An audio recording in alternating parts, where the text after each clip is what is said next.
আসসালামু আলাইকুম রহমতুল্লাহি অবরকাতুহু।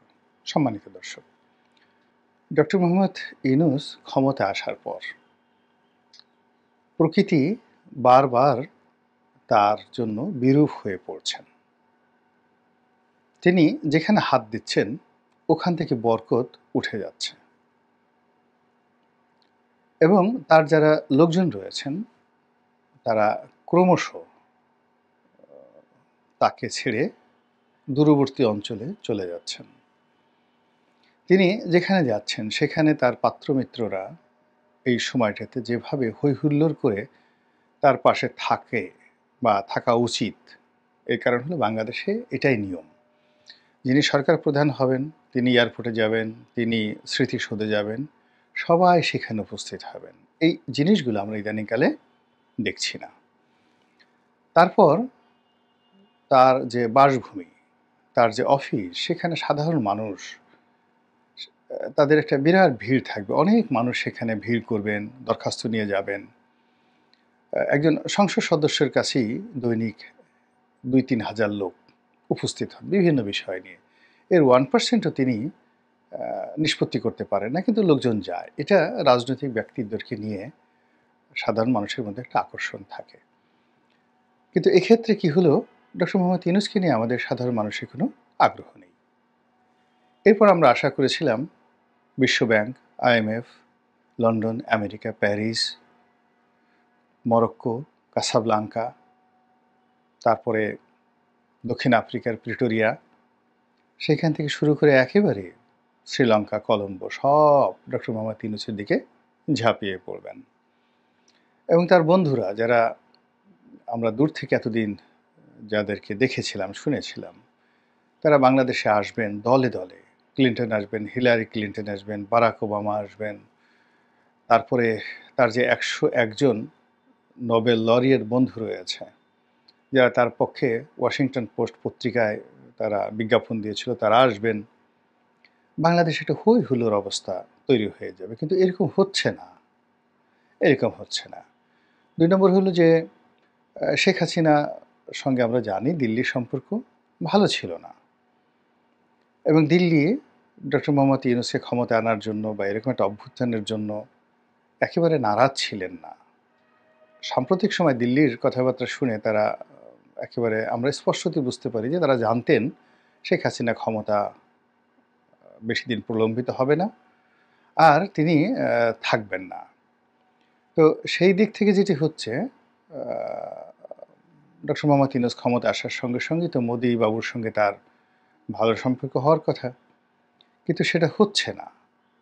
প্রথমে ডক্টর মোহাম্মদ ইউনূস চাইলেন যে দিল্লিকে অস্বীকার করি বা দিল্লির চোখে চোখ রেখে দেখি ইখতিয়ার উদ্দিন মোহাম্মদ বিন বখতিয়ার খলজি, না উনি তো দিল্লির অধীন ছিলেন, সেটা নয়, কে হতে পারে, ঈশা খাঁ, মুসা খাঁ, তারপর ফখরুদ্দিন মুবারক শাহ, গিয়াসউদ্দিন আজম শাহ, তারপর শশাঙ্ক, হর্ষবর্ধন, মুর্শিদ কুলি খান, এ সকল মহামানবেরা সবসময় দিল্লিকে টেক্কা দিয়ে ছলে বলে কৌশলে তারা বাংলার স্বাধীনতা এবং সার্বভৌমত্ব অক্ষুণ্ণ রেখেছিলেন এবং বাংলাদেশকে উন্নতির স্বর্ণশিখরে তারা নিয়ে গিয়েছিলেন, এবং ইতিহাসের একটা মানে জাজল্যমান তারকাতে পরিণত হয়ে আছেন তারা এখন অবধি।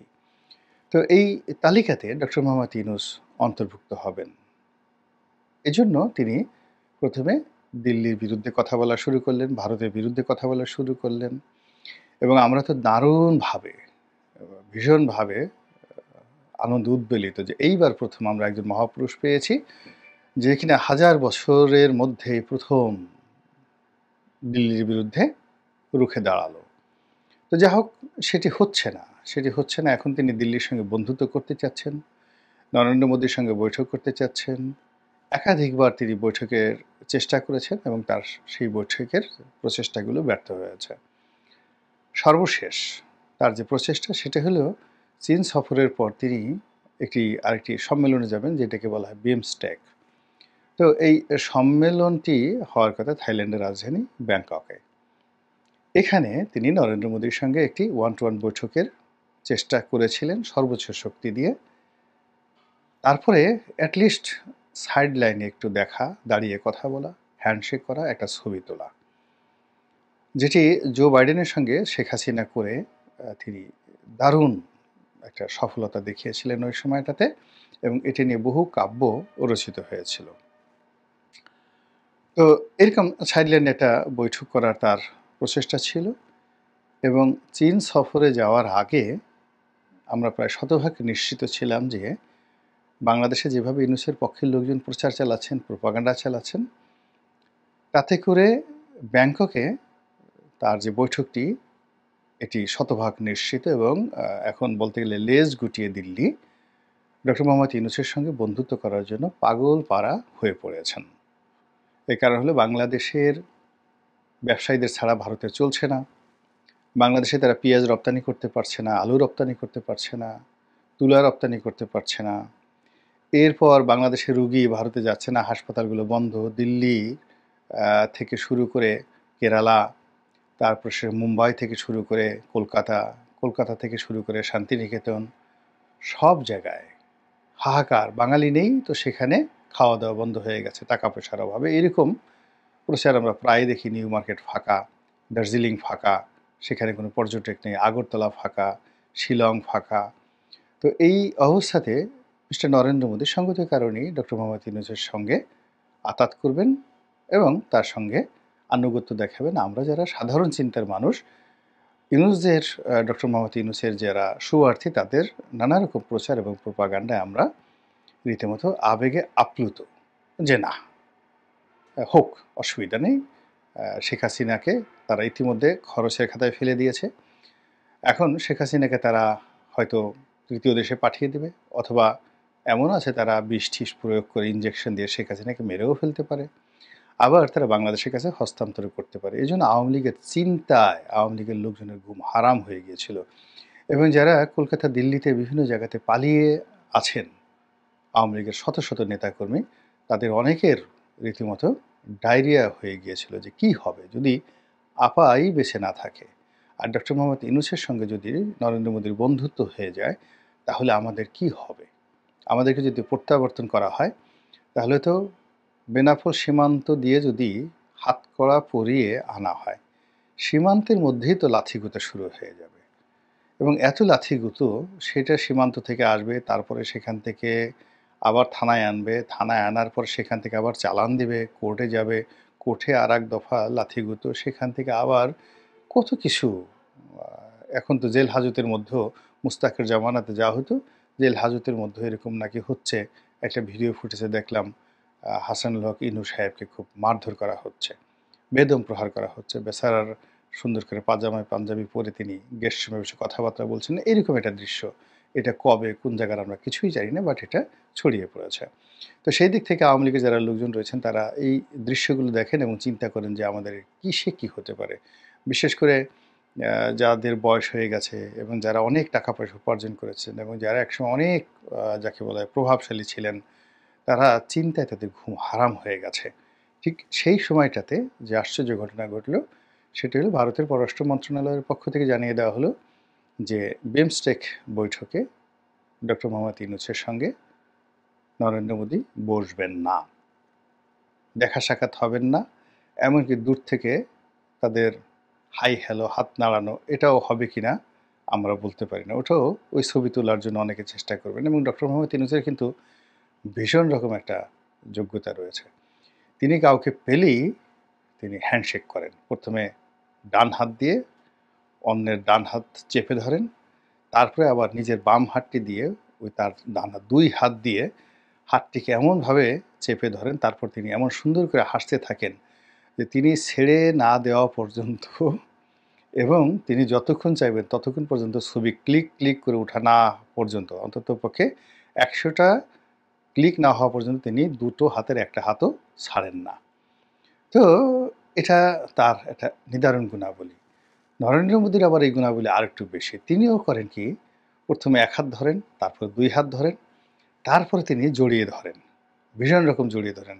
তার চেয়ে অনেক লম্বা লম্বা মানুষ, মনে করেন মোহাম্মদ বিন সালমানের মতো মানুষ, ট্রাম্পের মতো মানুষকে তিনি জড়িয়ে ধরেন।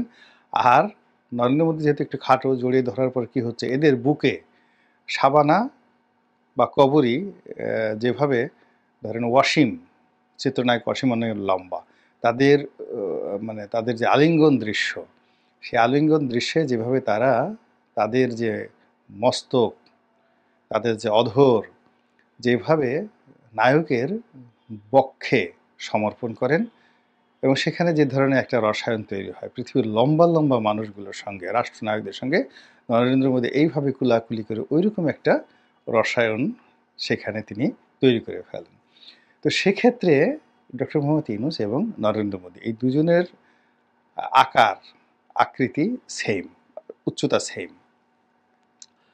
তারপর দুজনের হ্যান্ডশেক করার ভঙ্গি সেম, কুলাকুলি করার যে অভিনব কায়দা নরেন্দ্র মোদীর, যদি আসলে দুজনের একটা দেখা হতো, সত্যিকার অর্থে দেখা হতো, বিশ্বাস করেন এইরকম জুটি আর কখনো হতো না। তাদের কুলাকুলির দৃশ্য, তারপরে তাদের হ্যান্ডশেকের দৃশ্য, এসব নিয়ে গল্প কবিতা রচনা করা হতো এবং লিওনার্দো দা ভিঞ্চি বা পাবলো পিকাসো বা মাইকেল অ্যাঞ্জেলো, তাদের মতো চিত্রকর ভাস্কর যদি এ পৃথিবীতে থেকে থাকেন, এগুলো নিয়ে এমন চমৎকার দৃশ্য তৈরি হতো যেটা আমরা অভিভূত হয়ে যেতাম।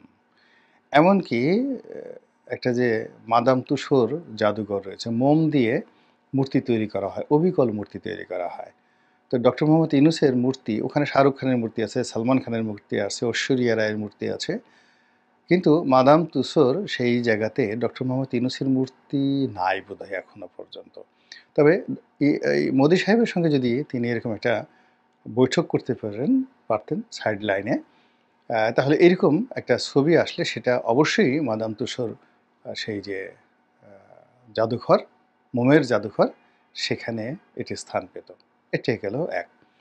আমরা বুঝতে পারি না যে এত বড় একজন বিশ্বমানব আমাদের কপালে এসেছে, আল্লাহ জুটিয়ে দিয়েছেন, যিনি সারাটা জীবন ৮৬ বছর ধরে সারা পৃথিবী ভ্রমণ করে তার যত অর্জন সব কিছু এখন বাংলাদেশে বিসর্জন দেওয়ার জন্য, বাংলাদেশে সেগুলোকে বাস্তবায়ন করার জন্য, অনুদান দেওয়ার জন্য, হৃদয়ের অর্ঘ্য দেওয়ার জন্য তিনি এই বয়সে কঠোর পরিশ্রম করছেন।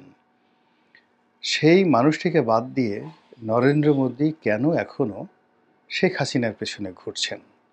শেখ হাসিনার প্রতি তিনি কেন এত মহব্বত দেখাচ্ছেন?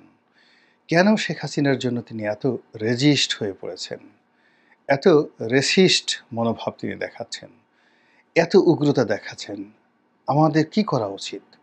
নরেন্দ্র মোদীকে বকা দেওয়া উচিত? তার বিরুদ্ধে মিছিল করা উচিত? ভারত বিরোধী স্লোগান করা উচিত? অথবা ডক্টর মোহাম্মদ ইউনূসকে ইন্সপায়ার্ড করা উচিত যে আপনি কেন দিল্লির দিকে তাকান? কেন নরেন্দ্র মোদীর বন্ধুত্ব আপনার দরকার? আপনি তো নরেন্দ্র মোদীর চেয়ে সব দিক থেকে, লেখাপড়া, আপনি তো, আপনার বাবা কখনো চা বিক্রি করেননি, আপনি নিজেও কখনো চা বিক্রি করেননি, আপনি তার মতো ইয়োগা করেন না, তাকে বলা হয় ইয়োগা গুরু। তো আপনি কেন বারবার, আপনি একজন নোবেল পুরস্কার পেয়েছেন শান্তিতে, নরেন্দ্র মোদী কি নোবেল পুরস্কার পেয়েছেন? তিনি তো পাননি এখনো এবং কোনোদিন পাবেন না। তো কাজেই মরে গেলেও পাবেন না, তিনি আরও 10 বার জন্মগ্রহণ করলেও পাবেন না। তো সেক্ষেত্রে আপনি কেন হীনমন্যতায় ভুগে আপনি তার সঙ্গে কেন সম্পর্ক স্থাপন করতে চান? বরং নোবেল পুরস্কার পাওয়ার পর এই যে ইন্দোনেশিয়ার যে অঞ্চলটি ইউরোপিয়ানরা একটি কলোনি বানালো নতুন, পূর্ব তিমুর, সেখানকার যিনি প্রেসিডেন্ট তিনি আসলেন, গুসমাও, আপনার বন্ধু, আপনার তো এতে খুশি হওয়া উচিত না? মালয়েশিয়ার প্রধানমন্ত্রী আনোয়ার ইব্রাহিম তিনি এলেন বাংলাদেশে আপনার সঙ্গে দেখা করার জন্য। এটা কি একটা বিশাল পাওনা নয়? এটি তো আপনার বন্ধু জাতিসংঘের মহাসচিব এলেন, বাংলাদেশে পাঞ্জাবি পরলেন, আপনার সাথে কক্সবাজারে গেলেন। আপনি এতেই খুশি থাকেন। নরেন্দ্র মোদীকে দরকার নেই। এ লোক একদম ভীষণ রকম গরু পূজারী, গরুর মূত্র নিয়ে গবেষণা করে এবং গরুর মূত্র সংক্রান্ত পিএইচডি ডিগ্রি করার জন্য সেখানে ইউনিভার্সিটি পর্যন্ত সে খুলে ফেলেছে।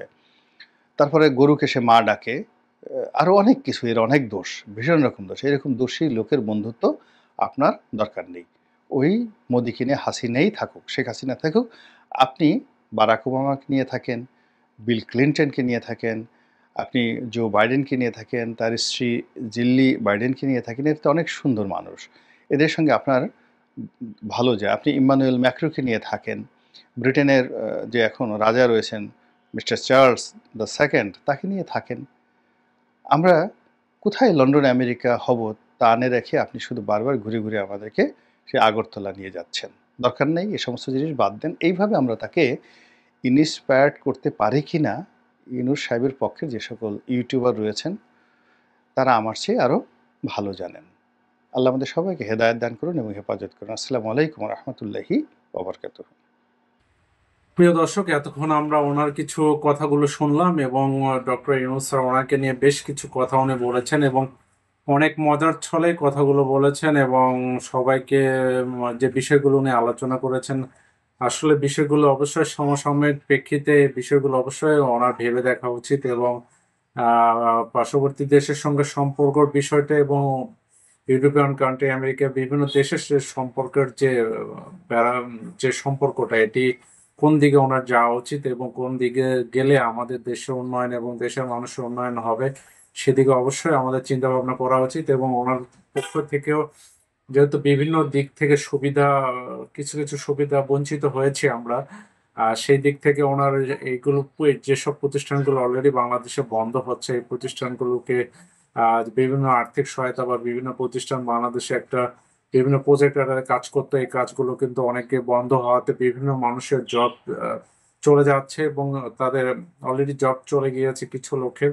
তো এই বিষয়গুলো নিয়ে ওনাকে একটু মানে গুরুত্ব দেওয়া উচিত। পাশাপাশি দেশ জাতীয় উন্নয়ন এবং ভবিষ্যৎ নির্বাচনের বিষয়গুলো সামনে নিয়ে এসে কিভাবে একটি সঠিক নির্বাচন এবং আইন শৃঙ্খলা বাহিনীর সঠিক পদক্ষেপের দেশের মানুষের যে সোশ্যাল সিকিউরিটি, পাশাপাশি যে সামাজিক নিরাপত্তা, সব দিক দিয়ে তার একটা দিক নির্দেশনা দেওয়া উচিত এবং মানুষ যেন সঠিকভাবে দেশে বসবাস করতে পারে এবং দেশের মানুষের উন্নয়নের উচ্চ পর্যায়ে উঠতে পারে, সেই দিকে অনেক নজর দেওয়া উচিত। পাশাপাশি যারা রাজনৈতিক দলগুলো আছে তাদের সাথে সমন্বয় করে সঠিক নির্বাচনের দিকে এগিয়ে নিয়ে যাওয়া এবং দেশকে উন্নয়নের পাশাপাশি দেশের মানুষের জীবনযাত্রা উন্নয়নের যে দিকগুলো আছে যে ভেবে নিয়ে অবশ্যই তার কাজ করা উচিত এবং ওই অনুযায়ী উনি মনে হয় কাজও করছে। তো আমরা ওনার কথাগুলো সুন্দর ছিল, বিষয়গুলো অবশ্যই আমাদের আহ ভাবা উচিত এবং ওনাকে সঠিক পরামর্শ যারা দিতে পারবেন ওনারা অবশ্যই সেই দিকে যাওয়া উচিত। এই আশা ব্যক্ত করে আজকে এই পর্যন্ত। আল্লাহ হাফেজ।